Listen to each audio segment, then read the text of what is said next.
Fabulous. All right. Well, I would like to first take a moment to welcome everybody. Today is April 13th. It's just past 7 o'clock Eastern Daylight Time.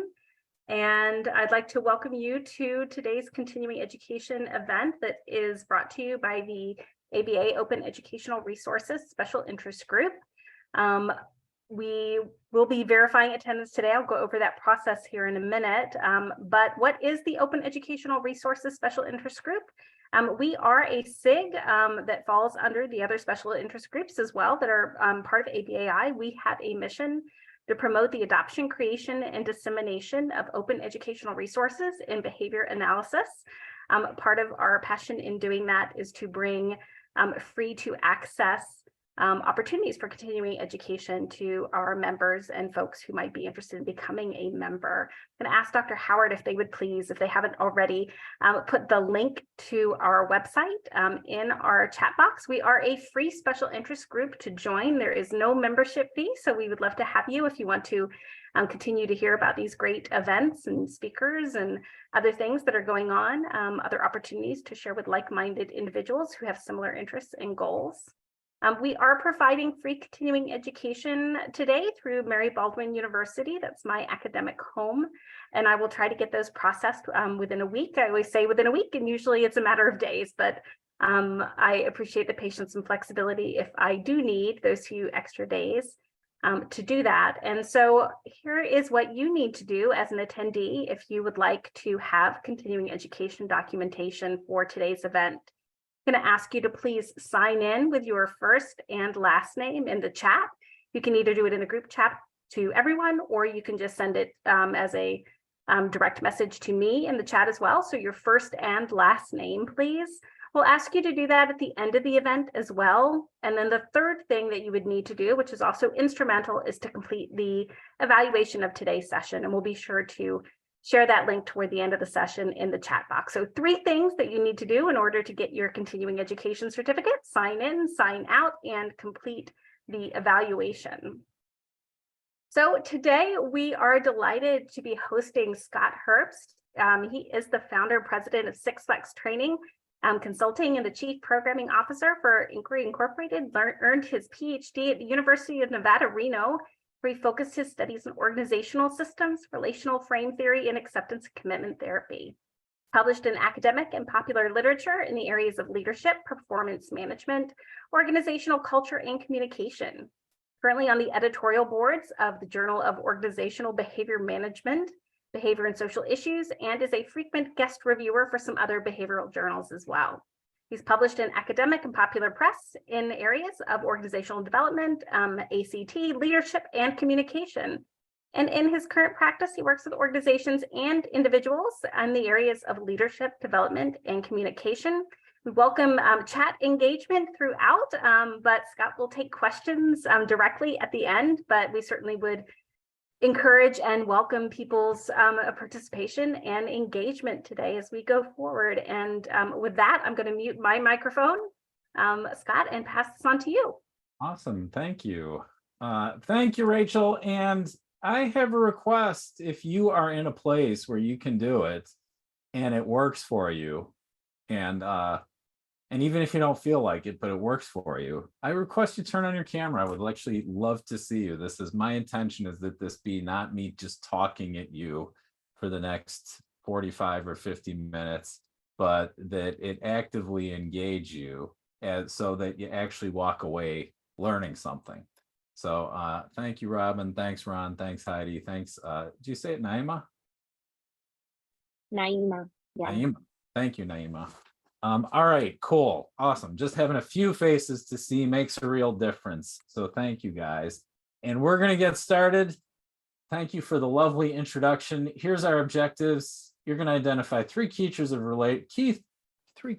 relation frame, and you're actually going to work from an example of your own life. You're going to identify the intended function of valuing as a behavior. And then we're going to look at one area of communication where you can incorporate the practice of acceptance. And I'll explain what I mean by all of that. Here's the agenda. First, I'm going to train you how to participate today. And then we're going to get into relational frame theory. and go over the key terms. Then we're actually going to look at relational framing in your life so that you can get a sense of how this model of language or these principles actually operate in the day-to-day living of life. And then we're going to get into the behavior of language versus the experience of language. So there's actually like language as we write about it in journal articles and understand it and define it. But then there's like the day-to-day actual living of life of language. We're going to talk about that and then get into why we have acceptance and commitment training. Then we're going to do some present moment awareness and acceptance. And then you're going to practice some values. And then I'm going to give you some resources. You're going to see throughout this that I am really bad at showing my work. So you could leave here thinking, wow, that guy came up with some really crazy ideas. And all the ideas I've come up with are derived and taken from here and there and a lot of different places. So, so at the end, I'll give you a link where you can actually go see where most of these ideas have come from. Okay. And not just a list of references, but a little bit of commentary I've put in to go here for this and go here for this. All right. So here's your training to be here. Nothing I say here is the truth. Now, what does that mean? Does that mean I am lying to you? No, it doesn't mean that. Here's what it means. Everything we're going to talk about today is based in relational frame theory. And relational frame theory is a model of language and thinking. What that means is it's a description. It's a description of the phenomena of language and thinking. And as a description, it's a very distinct thing from the phenomena of language and thinking. There's like lots of ways you can understand language and thinking. Skinner's verbal behavior is a model of language and thinking. Chomsky has a model of language and thinking. You know, neuroscientists have a language and thinking that point to brain regions, where this is a behavioral model of language and thinking. And it's one way of understanding the phenomena of many ways. I happen to find it really useful. I think there's some pretty good data, especially coming from Mark Dixon and a lot of the students he's trained, that it's pretty useful. I find it useful for developing stuff like this and in the work I do. And at the end of the day, if you don't find it useful, you don't have to be stuck with it. Okay. Now, here's my invitation is for the next 40 minutes or so, try it on like it's the truth. Just try it on like it's the truth. Now, here's how you do that. Have you ever tried on clothes? My camera on people? You ever tried on clothes? Okay, if you've tried on enough clothes, you've had this experience that, and if you're like me, you like to shop at the bargain stores, like Ross, TJ Maxx, right? Okay, so you're in the clearance rack of the clearance store and checking to see what they got, and you pull something off the hanger and like, oh my God, how did this amazing thing get to the clearance rack of the clearance store? This is amazing. This is my lucky day. And then you try it on and you get why it got to the clearance rack of the clearance store. Because as good as it looks on the hanger, when you put it on, it makes the parts that should look flat look lumpy. It makes the parts that should look lumpy look flat, and you leave it behind. Okay. And you may have had the experience that you're with a friend, a loved one, and they pull something off the rack and they say, you should try this. And you look at it and you look at them and you look at it and you look at them and you think, I don't know why I hang out with you. But then you humor them. And lo and behold, you look in the mirror and it's like there's light coming out of you. And you buy 3 of them in every color they have. So here's the bottom line. You got to try it on. Now, here's how you try this on. I've designed exercises so that you can kind of look at, does this model of language actually seem to fit with my experience of life? And you just keep coming back to the question, where do I do this? How does this apply to me? Where do I do this? How does this apply to me? And if you engage with the question that, like those questions, you're way more likely to see something for yourself and figure out if it fits or not. And then my last bit of coaching is participate. So I'm going to ask you at various times to do things. Nothing I ask you to do is going to risk your life, your livelihood, your reputation. You might feel a little bit silly at times. Okay. Here's the thing. 50 or 60 years from now, you're going to die. And before you do, I hope, Dr. Howard, did you not know you were going to die? I'm sorry. Spoilers. I'm sorry you had to find that out here. Okay. And I hope when you do that, your children and your grandchildren and your great grandchildren will come to you to gather and, like, you know, share with you the difference you've made for them.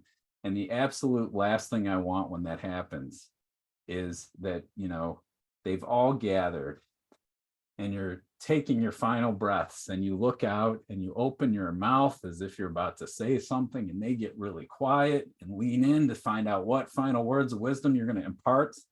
And you say, I should have said combinatorial entailment. And then you croak. And they're like, and they're left with this like sense of incompletion and gnawing ache that carries with them for the, don't do that to them. Okay. Don't do that to them. Don't do that to yourself. If you just participate, I promise you won't have any regrets from our time together. All right. And let's have a little fun. Okay. So you have come in here, and I expect, if you can understand what I'm saying, that by the way, I'm going to share these slides and you're free to use them. I've designed this to hopefully offer some resources that you can take, and if you're interested in teaching this to other people, use the materials. Okay. And I found this little exercise particularly useful. So I bet you came in here that you can understand me, and that you were trained at some point that this sour yellow looking thing on the left is a lemon. So you came in here like, yeah, that's a lemon. And we would say that you relate to this sour yellow thing in terms of the sound lemon, and you relate to the sound lemon in terms of the sour yellow thing. So you relate to this in terms of this, and this in terms of this. And in RFT speak, this is what we call a bidirectional relation, or a bidirectional stimulus relation. And that's it. So if you're ever at an RFT talk and they start throwing around the, you know, big words to impress you, this is what bidirectional stimulus relationship means. And you don't have to be confused by it. Okay. All right. So you came in here trained that this sound is the same as that sour yellow thing, and generally see it that way. Now I'm going to teach you something new. All right. Here's what I'm going to teach you. Lemon is English for the Martian word cowg. So let's do some training. We're going to start with some echoic. Stay on mute, but just where you are, say cowg. Okay, good, good, very good, good echoic. All right, now let's do some intraverbal. Well, here's how we're going to do the intraverbal. I'm going to give you a prompt. I'm going to say lemon is English for the Martian word, and I'm going to do this. When I do this, you say cowg. Okay. Lemon is English for the Martian word. Oh my God, you guys are smart. Not only smart, but really charming and good looking. Well done. You're so great to be with you. All right, so let's look at what happens. Okay, so first I made an assumption, and here's the assumption: that you're like me, and being told you're smart, charming, and good looking is a reinforcer that will strengthen your behavior of hanging out with whoever said it. All right. And if it is a reinforcer for you, what we did is we just directly trained a relation. We immediately, and when we talk in RFT, directly trained just means, you know, typical response reinforcer close to the response. Response reinforcer pretty close in time after the response. And so we directly trained the vocal verbal cowg under the control of, you know, lemon is English for the Martian word. Cool. So now I'm not going to tell you what to do here. You just do what you think you should do. Cowg is a Martian word for Okay, cool. Interesting. Now, I'm guessing that most of you just said lemon. Is that what I was, did I read your lips well? Okay, good. Now you can just raise your real hand if this is the case. How many of you have ever seen before the phrase "cowg" is a Martian word for? So that 10 seconds ago or 15 seconds ago was a completely novel phrase for you, something you had never seen before. Isn't that cool? Presenting, 25 or however many people we got here with a completely novel phrase. We were able to predict and influence behavior such that all of you said lemon. Okay. For a response that had never been reinforced. Now, so here's what we did. Again, train the response cowg under the control of the stimulus lemon such that we saw the response lemon under control of the stimulus cowg. And that is what we call in relational frame theory, mutual entailment. So go ahead and say mutual entailment. So that's the first defining feature of a quote relational frame. And here's what it means. Just like it says here, it's when we train one stimulus relation or one relation between two stimuli. And we see our learner in this case being you, derive a second untrained relation.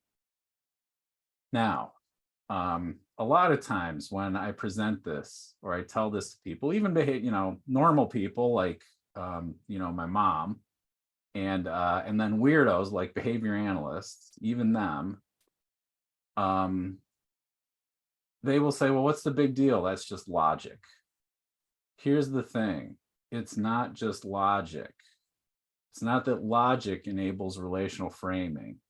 It's that this type of responding enables the field of study that we call logic. Okay, and it's just one of the outcomes of being able to respond in this way. Outcomes being other things like, we can get to the moon and back on the first try and be talking to each other now. It's an incredibly useful problem-solving behavior because we can apply this type, we can make relations between things we've never seen before. Also kind of problem creating, and we'll explore that a little bit in the scope of our space today. But so that's the first key feature. The last thing I want to point to before I move on is notice how fast it happens. When I presented that second thing, cowg is a Martian word for, and you said lemon, did you have the experience that you were really doing much or exerting effort? No, it was just right there. And it was just right there after a single reinforced trial. So what that points to is that you are really fluent at deriving relations, that you can do it with things that you've barely encountered and do it really seemingly effortlessly. Cool. And now we're going to get to the second key feature. So I'm guessing that if I put up this collection of squiggles and say, hey, point to the object that goes with this collection of squiggles, left, middle, right, I can guess what you would point to or look at. And if I said, hey, which collection of squiggles goes with this sour yellow thing, again, I could guess what you would look at or point to. And we call that combinatorial entailment, or some people will say combinatorial entailment, but they're not here and they're wrong. So we're calling it combinatorial entailment. Combinatorial, go ahead and say that. Combinatorial entailment. And here's what that means. I didn't type up a definition for that. It just means combining mutually entailed relations. So you had an entailed relation between sour yellow things and the word lemon. Learned that one long ago. We just trained an entailed relation between cowg and lemon. And now you're able to combine sour yellow things with cowg, even though before this slide and the last slide, they'd never appeared together in your history before, and you have no history for relating. And by the way, this is where meaning is, guys. There is no inherent relation between the symbols and the sounds that you and I call words and the things that they quote represent. We could have just easily, and by the way, you get this because like I actually don't know what they call lemons on Mars. I've never been there. Calg might be their word for vacuum cleaner. I have no idea. Okay. So there's no relation between this and this, but you'll see really clearly in a moment, you now relate to Calg in terms of lemons, even though there's no real relation. And by the way, there's also no inherent meaning or function in the objects and events that we interact with. And you could say, well, no, lemons have a function, they're food, except not if you're allergic to them. If you're allergic to them, they're poison. So the meaning of objects, if there's any meaning at all, really is in our interaction with them. Independent of our interaction, they're just inherently meaningless. Cool. And I got you, Ron. I saw your question. I think I probably have time to talk about that really quick. Here's the relation between stimulus equivalence and RFT. I would say in my interpretation of how the whole world has unfolded, stimulus equivalence is a precursor to relational frame theory. So they discovered equivalence relations and did a lot of cool research with those. And then at some point, I think it was 1991, Hayes and Steele showed that, oh, we don't just derive relations in terms of same, which is what we're talking about here. We also derive relations in terms of greater, larger. Like if I say, you know, a Calg is bigger than a why so, and then ask you what is smaller, you can derive a relation, even though I didn't give you any information about what is smaller, right? So that's a big difference, is that RFT expands the scope to include other types of relations. The other big difference is that in equivalence accounts, they often talk about it as emergent relations, and RFT explicitly says no. Learning to derive relations is behavior, and it's behavior that you can reinforce in shape and etc. Okay. That, I think those are the big differences. Cool. All right, so that's the second key feature, combinatorial entailment. Third key feature, everyone say transformation of stimulus function. And here's what that means. The effect things have on behavior. So their stimulus function. Now, I want you to set aside your, you know, if you're a clinician, you probably think a lot about behavior, the function of behavior.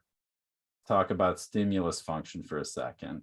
So could be to elicit reflexes, like a blast of cold air can function to elicit goosebumps or shivers. Could be consequential functions, like if it comes after behavior and reinforces or punishes behavior. Could be discriminative functions, like it signals the availability or unavailability of a consequence, and then changes the probability of behavior, you know, however it functions. So the effect things have on behavior changes based on how we relate them. Now, that might be a little bit conceptual, so let's really demonstrate this. So I want you to say, and really say it like you're meaning, I am biting into, oh, I forgot to change this word. Hold on a second. Oh, wait, we're recording this. Pretend Citroen says Calg. Okay, and you guys are good at relating things. Citron is Calg. So say I'm biting into a big juicy wedge of Calg. I'm biting into a big juicy wedge of Calg. All right, could you kind of taste the Calg? Do you get like a little bit of a, that's transformation of function. You know, 20 minutes ago, the sound Calg would have had no effect on your behavior at all, except maybe to make you go, make a weird, what are you talking about? Like a face like that. But now you can actually taste a little bit of lemon. By the way, tasting the lemon, that's a behavior. Your body's doing something there. Okay. That's transformation of function by virtue of relating it with the sound lemon, with sour yellow things, etc. Or I say, hey, go to the store, get me a dozen Caug, and you walk in the store, it doesn't say Caug anywhere, but you see, oh, lemon, okay, he must mean those things, even though I didn't say anything about lemon. Lemon, now by relating it with Caug, controls your beat, is discriminative for grab 12 of those. Okay, so that's transformation of function. Now, I promised we would look at this in your life. So I want you to think of someone who is annoying. Can you think of someone who's annoying? Okay, good. All right. Now I want you to think of 3 specific things you would tell me about that if we sat down for coffee and you were like, Scott, I need to vent, and you really wanted me to think this person was annoying, that you would tell me about. Okay. Now, not like their personality is grating. It's got to be like 3 specific things that like operationally define it. Okay, now you don't have to get too crazy. I did this with my wife to kind of test out the material. She was watching How I Met Your Mother. I said, honey, I need your help. She said, what? I said, can you think of someone who's annoying? And she said, yeah, I can. And I said, good. Now tell me 3 things about them that you would, make your case that they're annoying. She said, well, they interrupt me when I'm watching television. They leave their gum all over the house. They fart a lot, and they talk to this dog in a ridiculous accent that they think is Russian. I said, baby, that's 4, but you did great. So you want to think of 3 things like that. Okay. All right. Everyone got 3 things? Can you think of 3 things? Okay, good. Now we're going to do, that's your data. That's your data. We're going to do some data analysis now. So I want you to look at when those things happened. And they happened one of 3 places. They happened in the past, meaning that sometime before you sat down to be with us together, you observed them doing this, and you're not observing them do that now. Okay. Present would be that as we're sitting here, you're observing them demonstrate whatever this you said about. And then the 3rd place would be the future. I doubt it's from the future. Okay. Everyone done with that level of data analysis and categorized it past, present, future? Okay, good. I'm guessing, did anyone have one that was from the present?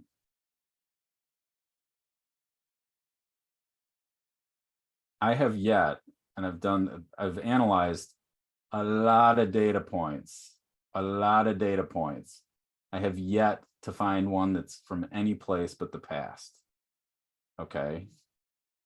Now, the next place we're going to look at is at this. Are those relatively fixed properties, which would be your nouns and adjectives. Here's what I mean by that. That for whatever reason, you have a unique condition where things that are 5 foot 9 inches long are just naturally irritating to you. And this person happens to be 5 foot 9 inches tall. Or the color red absolutely grates on you and you get like crazy when you see the color red, and this person has red hair. Or relatively fixed and unchanging. That would be that. The other thing is behaviors. So things that are more dynamic and transient, that have a beginning and ending in time. And once the ending in time passes, they go out of existence until the next time they happen. Now, here's the interesting thing. I asked you to think of someone who is annoying. And when you thought of them, if you look at your experience, you thought of annoying as though it was an objective, fixed, static property of them. But if you actually look at the data, what it is, they did things, you felt a certain way, and now you relate to them as though they are annoying. So there's a disconnect between our talk about the world and our thinking about the world and the world. And you want to watch transformation of function? Imagine it's your birthday and your doorbell rings and you open it and it's them. And they've got a bouquet of your favorite flowers, a bottle of your favorite beverage, and 2 bags of takeout. And they say, hey, I know it's your special day. I wanted to make it extra special because you are extra special. I went and figured out what your favorite flowers were. I asked around, figured out what you like to drink, figured out what your favorite beverage is. I know it's a little creepy, but I stalked you on Yelp and I found your 2 favorite restaurants and your 2 favorite dishes. And I got not just 1, but 2, because I didn't know what you'd want. So pick whichever one you want for tonight, save the left for leftovers tomorrow, and have a happy birthday. Now, if you're like me, faced with this person who you see as annoying, who just brought all your primary reinforcers, you're really annoyed. Like, you jerk. I was having fun hating you, and you wrecked it like you wreck everything. That is so annoying. Now, that's an absurd example, but if you start to look at your life, that's kind of how it is.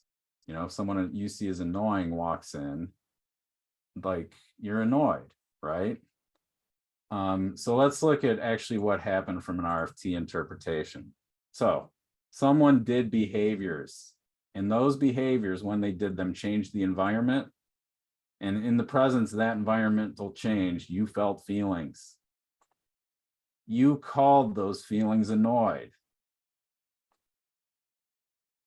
You've entailed a relation between that label, those feelings, and what you saw as causing that change. In other words, that person. And related the cause with annoying. So now, seeing them, you entail a relation between them and annoying, and their function transforms, and you feel feelings you call annoyed. And by the way, all of this happens in the time it took you to read the first word or 2 of this slide. So it happens so fast, you don't actually see it, just like with the word lemon was right there.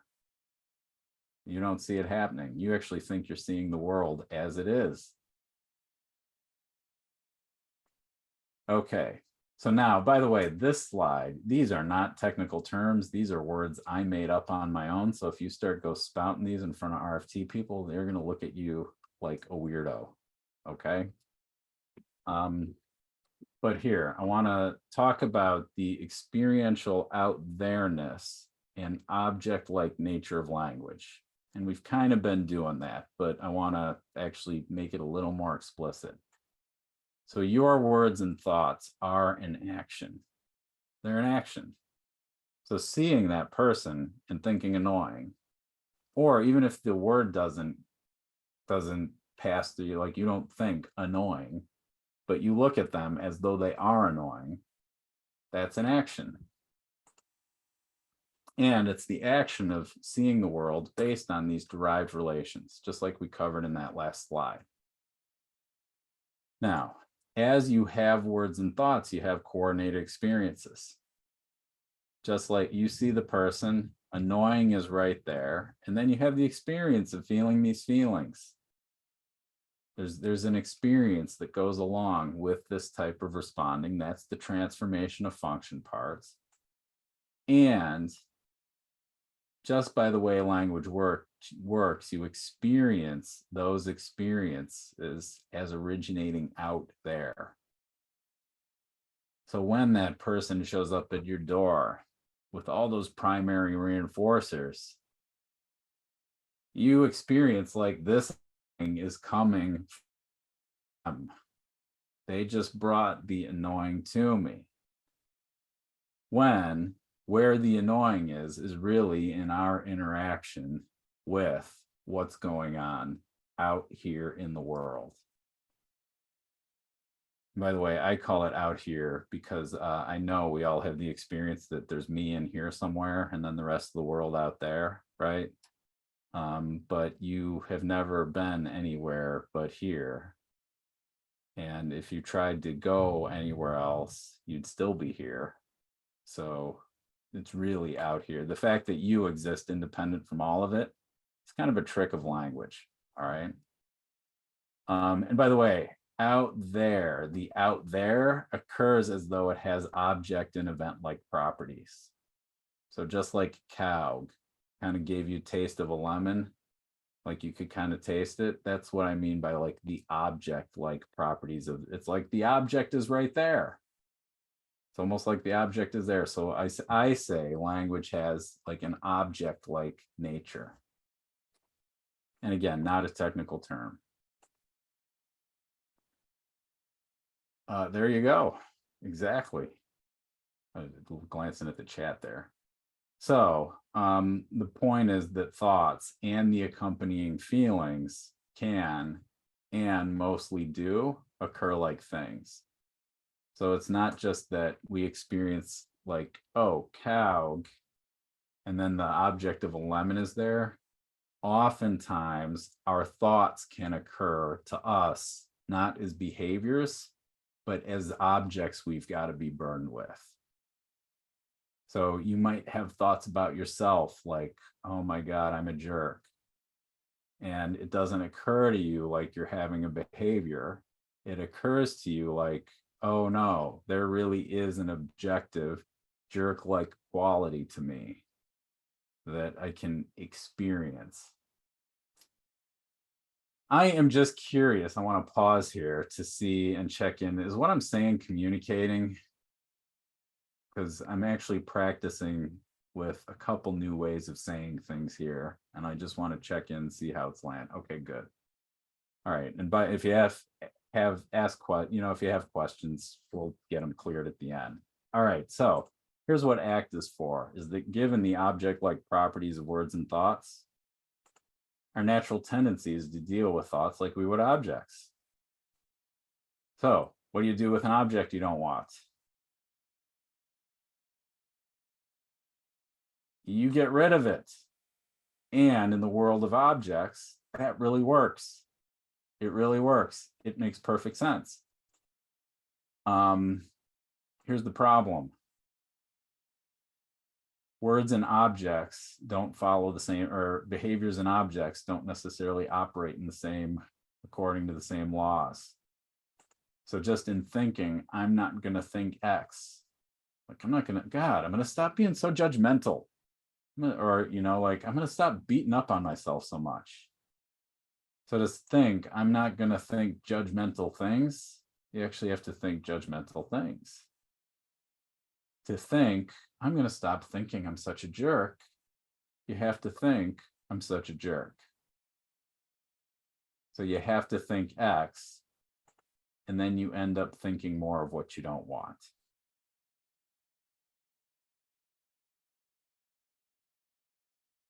All right, we're going to quickly go through a couple of ACT practices. Now I'm going to say this about ACT, is that there's this thing called the hexaflex, and it's controversial.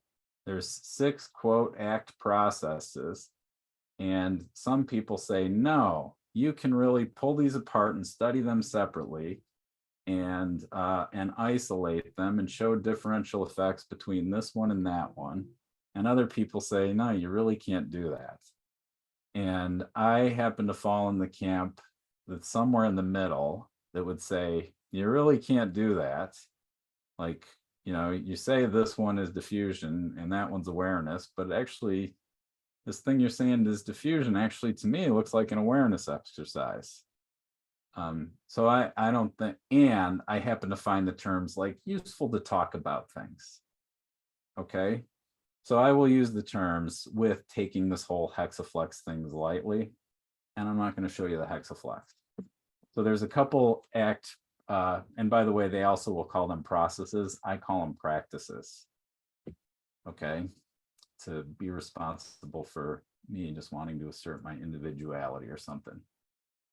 So there's awareness and diffusion, and awareness is really attending to what's going on here and now as what's going on here and now.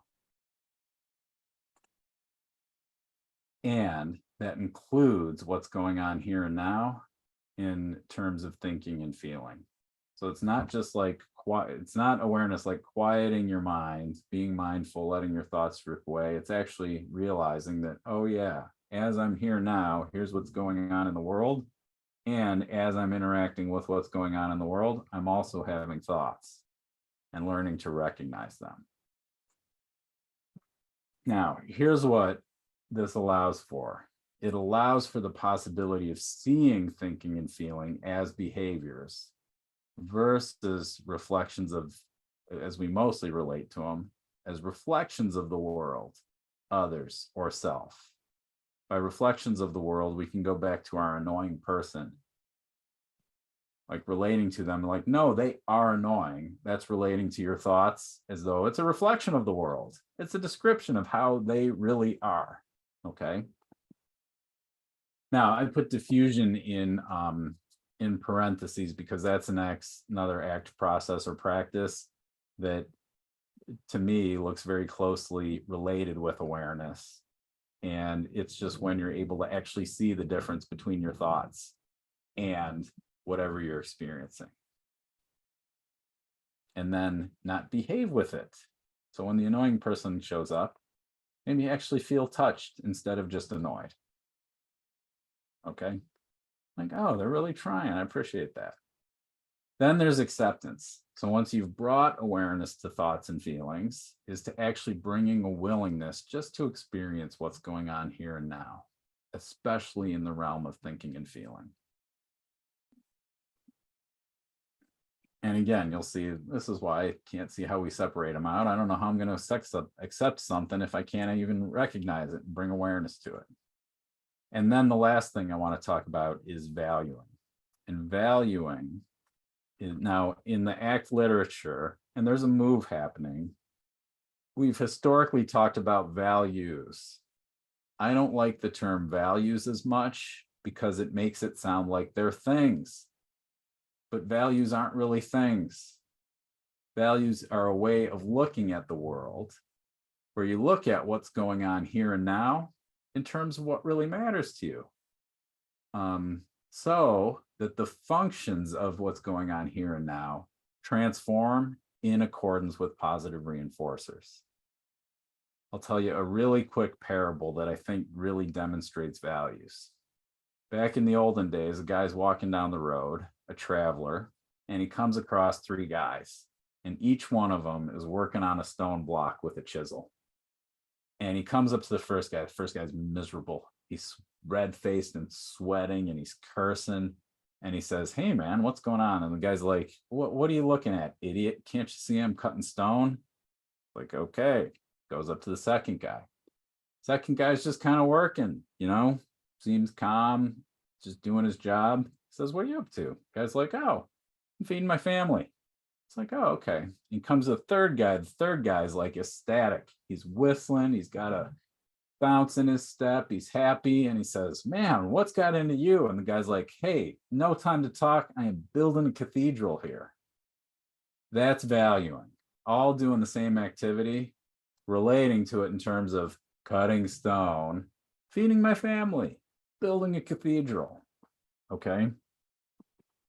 Now, and it's an interactive process. It's not like things you have.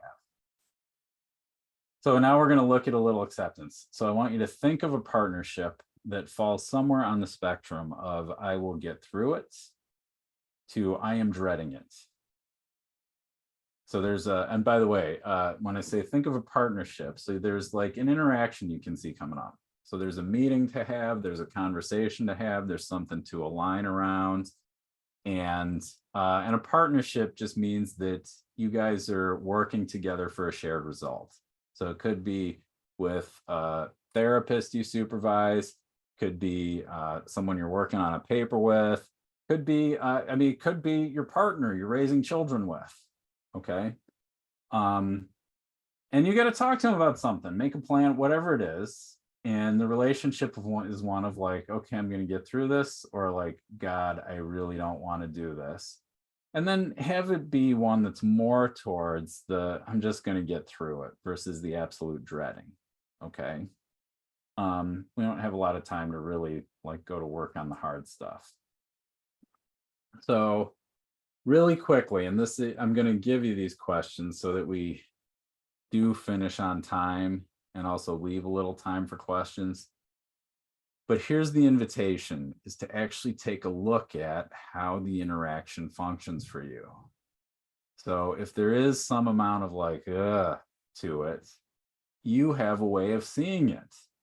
And the way of seeing it is one of like, okay, we would call that probably avoidance, right? Like you got to manage things so things don't go wrong and you're not too excited about managing them. So here are the questions to look at. What do you think they're going to say? And if you look, there's probably things that you would like to say that you're withholding. That, oh, if I said this, they would say, so I can't say that.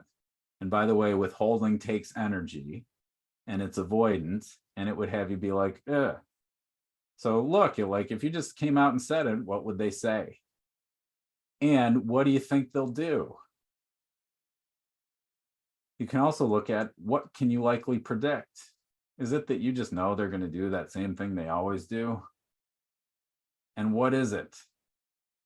So you really want to start to take a aware look of what do I think about this thing? Okay. Now, the next questions I put in bold. And here's why I put them in bold. Because you're going to take a deeper look. All the stuff I just described, they say something, they do something, inherently probably not aversive. They're making noise. They're moving around. Again, where the aversive is actually in the interaction. So the question is to start looking at is, well, like how am I seeing that it's actually aversive? And here's what I invite you to consider is that the things that they would say and do that you find aversive probably reflect back on some way of seeing yourself. And so that there's something that if they said that, if they did that, it would mean about you. And you just got to look for yourself. Would it mean like, oh my God, I'm the jerk here? Or I don't really know what I'm doing, or I'm ineffective, or I'm in over my head, or I don't belong, but probably if that's the case, there's some way of seeing yourself that is like, no, thank you. Let me look somewhere else. And then what there is to do is look again and look again, and then just see if you can observe that experience and really, no kidding, just let it be there.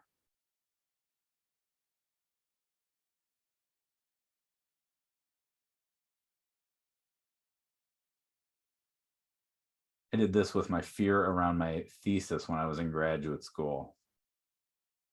What I discovered was like, oh my God, I am scared that they'll ask me a question that I don't know the answer to. And they will find out I'm an imposter, I'm a fraud, I don't belong here, right? Now, I sat with that, and I sat with that, and I sat with that. And at some point, doing my thesis just got easy. I don't know how else to say it. Okay. So that's it. That's some acceptance you can do. Now, it also works to bring some valuing to it. Because even if you take all the, all the meaning out of the thesis, the bottom line is you still got to like make graphs and type keystrokes. And I was going to school in Nevada. There were mountains there. I could go snowboarding instead. All right. So the question I want to leave you with for valuing is to actually look. So if your partnership were really being fulfilled, meaning you were really producing the result that you're out to produce together, what would that make available for people? Now, as you interact with these questions, I want to watch what your mind gives you, because sometimes it'll go straight to avoidance. It'll be like, well, if this partnership, we'd be less stressed. Okay, you can hear the avoidance there, like we got to get away from stressors. So if your first answer is we would be less stressed, you're going to ask another question. Okay, what would that make available? And what would that make available? And you just keep interacting with those questions until you get somewhere. Like, oh, that is actually what I care about and what I want. And then from there, you can look, okay, what's an action I can take towards that, towards the fulfillment of that. And then when you go start your next conversation, you would say, hey, I want this conversation to be for our clients having really great lives, like families, like enjoying their time together, really connecting, exploring the world together. I want this conversation about your thesis to be for really making a difference for people. And you being fully trained in a kick butt behavior analyst who's confident and knows that like you're good at this.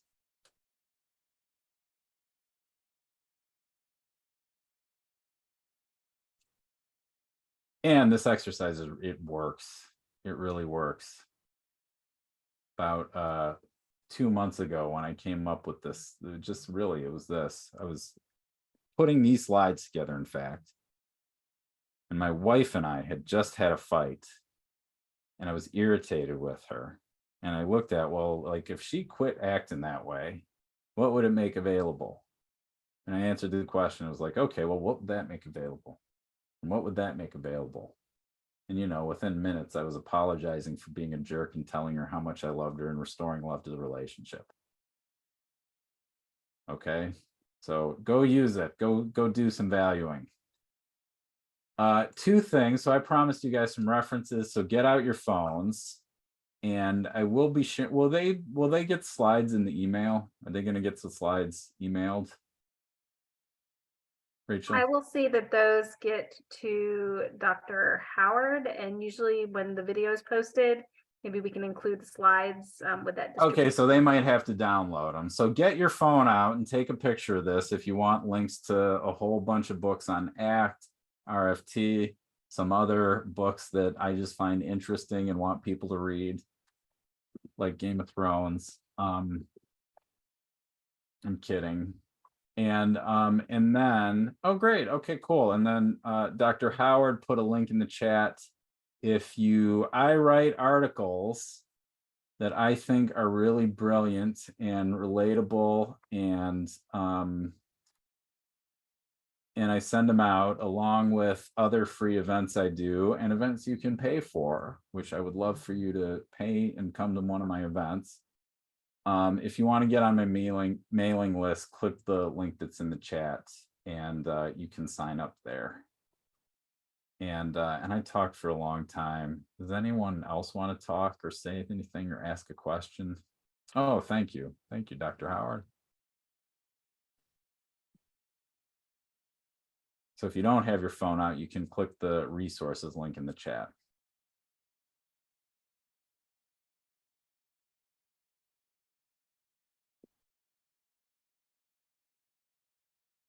Did I answer all your questions? I think Dr. Howard has a hand up with a question.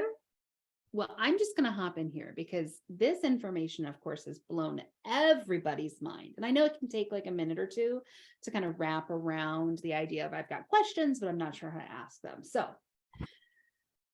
you mentioned at the beginning that our thoughts are very much like objects and that we have this kind of unique Western relationship with language, where our language is incredibly object oriented. So we really can never tease apart the way we think about things and the way we think about thoughts and how they're kind of interconnected there.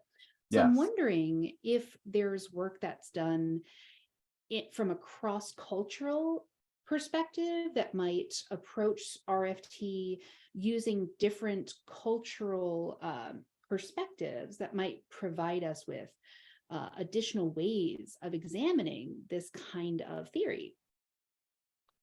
So I don't know is the short answer. And yeah, I don't know what else is being done academically.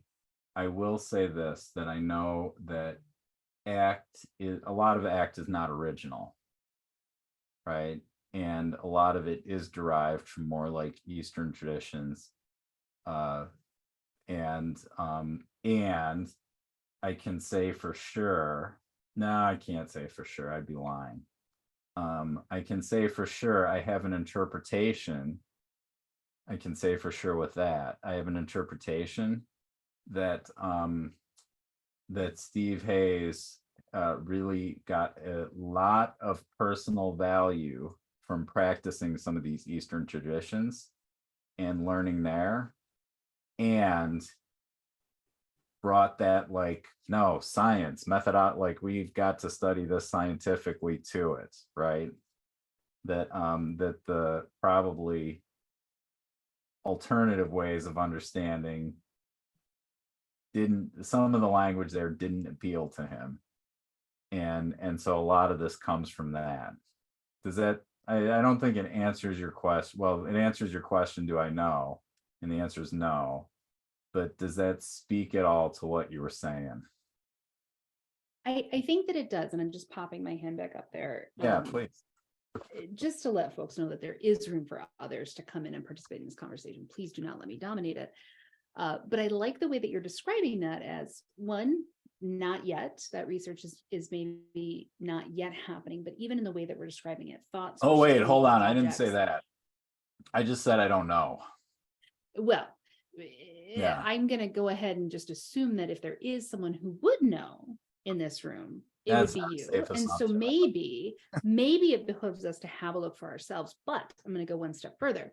Okay. The language that was used there, right? Because I'm sorry, you've primed us to be thinking about language now. Yeah, absolutely. It is the way you described it was dichotomous, east versus west, right? Or object versus intangible, or this kind of very far separated perspective. And even east versus west, we're leaving out a lot of other kinds of cultures. So like indigenous or native perspectives, the way in which different groups approach the world and their perspective of living within that world. So I'd be really curious to see not only how this content applies to us, because thank you for giving us these tools and this primer, but also the way that the experiences of other cultures can give us this perspective that allows us for better reflection.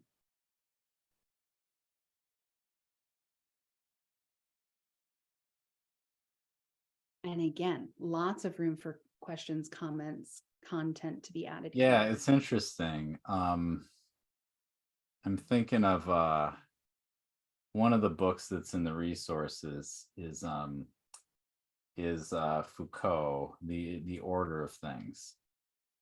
Okay, which is a really dense philosophical work that I would be lying if I said I wouldn't be lying. I read it, but did I fully grasp it? Probably not. But what was really captivating about the introduction was what gave him the idea to write the book is he was reading an encyclopedia from I don't know what the culture was, but they were talking about their classification of things, and how they classified things was like there's 13 kinds of things in the world, and there's blue things. There's things that look very small from far away. There's wet dogs. And what blew his mind was he was like, this seems so absurd to me, but to them it makes perfect sense. And there's a paradigm for like looking at the world that just I can't wrap my head around. And I've been living in this world where like I think my way of understanding the world is kind of like how the world is to be understood. But what if we looked at my way of understanding the world just as a way of understanding the world? Then what would be the characteristics of that way of understanding the world? And then he wrote this incredibly dense philosophical work that, I partially understood, right? That even partially understanding it kind of bent and shaped my thinking. So I don't know. It's interesting. I'm interested in systems of knowing, and we're a little off topic now. But I think you raise a good point, and I think that's part of what I was trying to get at when I said like nothing I say is the truth. right? Because this Yeah. is one system of knowing, and there's a lot of ways of knowing. And it's probably good, like when you're arguing an academic paper, to pick one. But there is a certain amount of, I don't know if it's useful or not. I mean, people get a lot of done with, I don't know, it probably goes back to how do you want to be in the world? Anyway, I appreciate the comment. Yeah, thanks.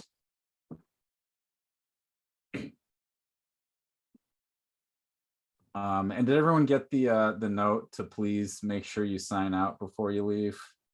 There's a wonderful question in chat, if I might read that one first from Lauren. Please. Would you recommend starting with children in introducing ACT concepts? Any specific resources that you might recommend? Yes. One, pay attention to Mark Dixon. Mark Dixon takes a really broad view of scope of practice, and I think has a really clean, I saw him talk at Cal Ava about a month ago. And there's a lot of like, can we do this? And he's like, look, it's an independent variable. And just don't make it the dependent variable. Like, don't start measuring psychological flexibility. Start here.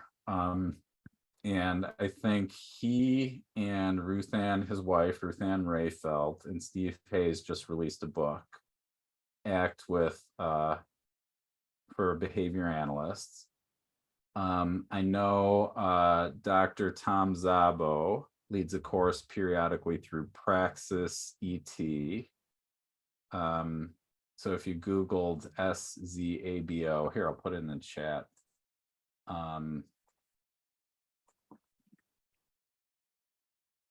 That would be a resource. I know the AIM curriculum, Accept, Identify, Move, is specifically for learners with autism. And I'm thinking, you know what, Evelyn Gould and Siri Ming, I think I put this one in the, I think this one is in the resources. I have a book more focused towards relational frame theory, but definitely incorporating some ACT. And I've found knowing something about RFT useful in my thinking about ACT. So I would recommend that one. And honestly, I would say, like, you know, you can email me with some questions. I've done a little bit of consulting and incorporated a little ACT. And honestly, it's not that hard. And I think anyone here could start with a couple quick interventions. Like if someone is learners with autism, struggle with new programs, right? Well, you can actually ask them like, okay, let's pause, bring some, like, I'm gonna back off, I'm not actually gonna do anything. I get you're frustrated. How would you describe it? Like, where is it? Where, like, bring awareness, how big is it? What shape is it? What color is it? And from there, you can introduce some acceptance, like, hey, okay, cool. Now, could you like have that big, blue, rocky, heavy thing and try and tie your shoe? And if you offer a lot of acceptance, like one, you don't make their resistance wrong. You're just like, okay, cool, I get it, you're resisting. So you accept it and then sit with them while they start to look at it. You might find a greater willingness with them to just take action.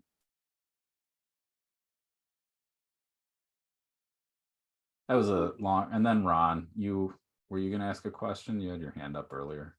Yeah, I'll try to make it short.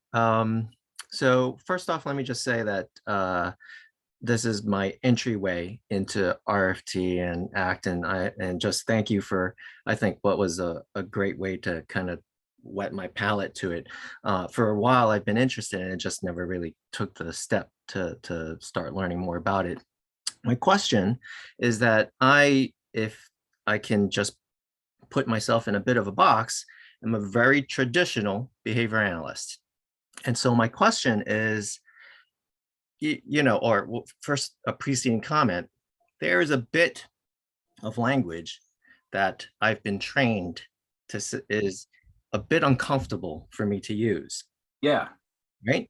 And so in kind of wanting to learn more about this, both for myself and the students that I teach who might be interested in getting into this area, do you think it's a good idea to suspend some of that kind of training that I have to use a whole different set of terms sometimes to refer to what you're talking about? I'm the one who asked the question about stimulus equivalence because I Yeah. saw, stuff that was directly stimulus equivalence, but there was new language for it. That's why I wanted to know about that. So yeah, I mean, what recommendation do you have for someone like me who wants to learn more about this, but I have a very long history of reinforcement for some different, I don't know, competing responses? I don't know. What advice do I have for you? I don't know. I would say just start learning it and see where you go with it. And I learned relational frame theory and equivalence in tandem. And it was very easy from I can't say like learning RFT was easy. It was it was accessible, let's say that, because I was at the University of Nevada and Steve Hayes was there and everyone's talking about relational frame theory and people are doing the studies that we now read as like, canonical.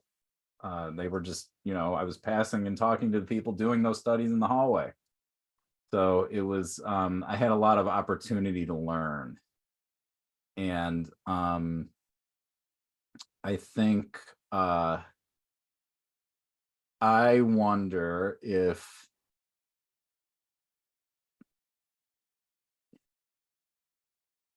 I sort of think the words are too big, honestly.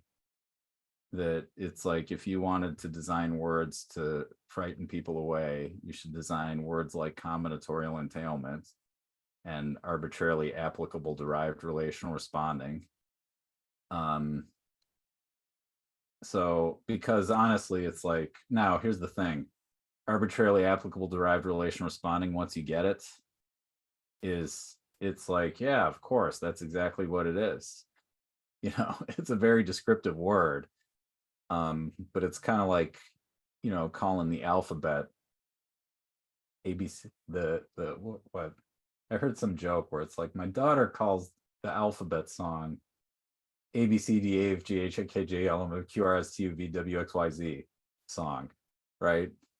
But I did recommend a couple books in the resources that I think are good starting points. And I also pointed to some bad starting points, like the relational frame theory, post-Canarian account of human language and cognition is like the worst thing in the world to read. It is so incredibly dense and I think inaccessible that it's well written, but you've got to really want to understand. It's more written more to be bulletproof than understandable, right? Bulletproof, like we don't want you to be able to say this is wrong, versus like, you'll see me use terms now like object like, which is completely not how language really is, but I think it points to something. So there, I have a course called Conversational Frame Theory that I need to revise. And I need to revise it, rewrite it. I haven't been offering it lately. And eventually this year, I'm going to say this year, I'm going to revise it. And I think when I do that, one idea I'm kicking around with it is just to give it away. And if you want continuing education, then you can pay me some money, right? But just to give it away, because it does take the terminology and really break it down in a very slow way that also has you talk about it, like talk about it as you're learning it, which is how I learned it. and now I'm starting to find an answer for your question, is here's what I would do, and here's what I would recommend, is teach a class, put a group together, do something that forces you to talk about it. Because all the learning I did with relational frame theory, I thought, cool, I understand it. And then I was a professor at the Chicago School for 6 years and got to teach. I was like, I can teach an elective. Will let me teach an elective? Cool, I want to teach an RFT class. And then I went to teach the class and started saying these things, and people started asking me questions. And I was like, I don't know another way to say this. No, I can't explain it. I thought, like, like nothing I say is making sense. And it was actually in starting to talk about it after I taught it once. Then I was like, okay, now I got it, right? And then of course I made the mistake that we all make, which was like, cool, now I'm going to tell you about it. And that's why I developed conversational frame theory, because eventually it came on me, it was like, no, I need to develop a course that actually makes people say the things and provide exam and do the talking, instead of like me just being like, hey, I know this thing, and thinking that you're going to learn it that way. Anyway. Well, thank you. We are at Sorry about that. No, that's great. Helpful. These resources are terrific, and we are truly appreciative of your time and talents and resources today for helping us wrap our heads around this concept and understand what the applications are, and not just the content itself. It's certainly one thing to be able to read something from a book and be able to explain it, whether you're teaching it to somebody else or trying to apply it. But having that walkthrough, certainly for me, was immensely useful. So I appreciate that. I am going to go ahead and stop the recording. Hopefully folks have remembered to sign out. The evaluation link has been posted a few times in the chat. We've shared the link to sign up for your email list for folks that want to do that as well. It's been shared a couple of times. We've also shared a link in the chat to our registration for our next upcoming CE event. If you're interested, that'll be on May 11th. And we would welcome everybody to do that. So let me go ahead and stop the chat, or stop the recording here.